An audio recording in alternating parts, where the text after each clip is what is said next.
Bajaj, TVS এবং hero. শরৎচন্দ্রের উপন্যাসে যেমন কিছু কুটিল চরিত্র থাকে যারা নিজের স্বার্থের জন্য গ্রামের উন্নয়ন আটকে দেয়, এই কোম্পানি তিনটাও ঠিক তাই করেছে। এদের যুক্তি কী ছিল? রাস্তা ঠিক নেই, সিসি বাড়লে দুর্ঘটনা বাড়বে।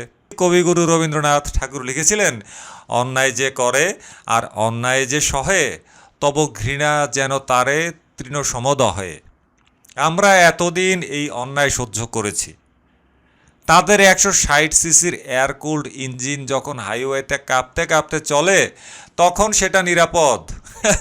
কিন্তু একটা 350 বা 375, 200, 250 সিসির ইঞ্জিন যেটা অনেক বেশি ব্যালেন্সড এবং যার ব্রেকিং সিস্টেম উন্নত, সেইটা নাকি অনিরাপদ। বাজাজ তো রীতিমতন অভিভাবক সেজে বসেছিল। তাদের পালসার N160, পালসারের পুরাতন ভাঙ্গারি মডেল দিয়ে বাজার সয়লাভ করতে তারা ছিল মরিয়া, কারণ ডমিন্যান্স। তারা জানতো সিসি বাড়লে তাদের এই সেকেলে প্রযুক্তির পালসার ছেলে মানুষ আধুনিক প্রযুক্তির দিকে ঝুঁকবে। টিভিএস আর হিরোর অবস্থান ছিল বৌমরে মরুক তবু যেন যমরাজ ঘর চিনে না আসে।